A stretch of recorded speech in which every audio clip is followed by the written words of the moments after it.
Pangasius माछा पालन गर्ने किसानहरूको लागि जाडो मौसम निकै चुनौतीपूर्ण हुन्छ।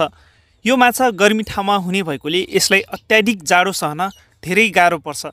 पंगासियस माछा पालनको लागि 20 देखि 30 डिग्री सेल्सियस तापक्रम उपयुक्त हुन्छ। जब पानीको तापक्रम 15 डिग्री सेल्सियस भन्दा तल झर्छ तब यी माछामा समस्या देखिन सुरु हुन्छ। अहिले अत्याधिक चिसो बढेको छ, घाम लागेको छैन। यो समयमा माछा मर्ने सम्भावना एकदमै बढी हुन्छ। त्यसकारण किसान साथीहरू यो कुरालाई एकदमै ध्यान दिएर काम गर्नुहोला। चिसोको कारण माछाको रोग प्रतिरोधात्मक शक्ति कमजोर हुन्छ, पाचन प्रणाली पनि सुस्त हुन्छ। चिसोमा माछाले दाना कम खान्छ र खाएको पचाउन पनि गाह्रो पर्छ। यो समयमा माछा एकदमै सुस्त भएको हुन्छ, मुभमेन्ट एकदमै कम हुन्छ, जसले गर्दा रोगले छिट्टै अट्याक गर्ने सम्भावना एकदमै बढी हुन्छ। पोखरीको पानीको तापक्रम जब कम हुन्छ यी माछाहरू आफ्नो शरीरलाई न्यानो बनाउन पोखरीको तल्लो भागमा जान्छन्।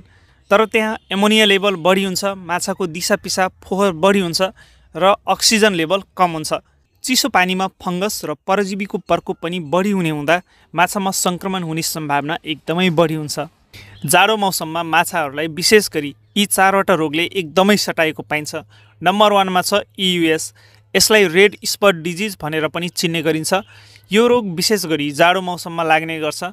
सुरुवाती अवस्थामा माछाको शरीरमा साना साना राटा थोप्लाहरू देखा पर्छन्।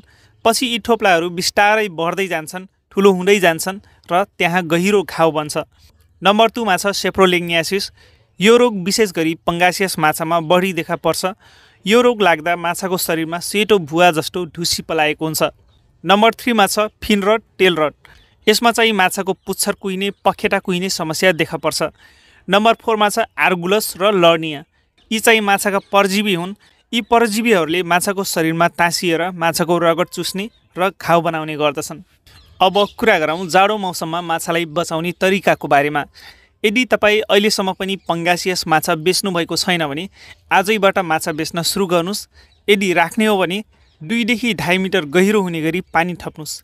किनभने गहिरो पानी भएमा पोखरीको माथिल्लो तहको तुलनामा तल्लो तहको पानीको तापक्रम अलि बढी हुन्छ।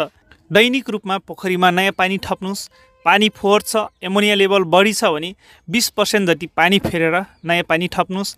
पोखरीमा जाल तान्दाखेरि वा माछा निकाल्दाखेरि माछालाई चोटपटक लाग्ने काम नगर्नुहोस्। एकदमै सावधानीपूर्वक काम गर्नुहोस्। यदि माछामा चोटपटक लाग्यो भने घाउमा फङ्गल इन्फेक्सन हुने सम्भावना एकदमै बढी हुन्छ। र अर्को काम के गर्नुहोस् भने जाडो सिजन सुरु हुनुभन्दा अगाडि प्रति कट्ठा 5-6 केजी चुना पानीमा भिजाउनुहोस् र 7-8 घण्टापछि पोखरीको सबै भागमा पर्ने गरी छर्किनुहोस्। साथीहरू, आजको भिडियो कस्तो लाग्यो? भिडियो मन परेको छ भने लाइक, कमेन्ट र सेयर गर्नुहोस् र यस्तै जानकारीमूलक भिडियोहरू हेर्न हामीलाई फलो गर्नुहोस्।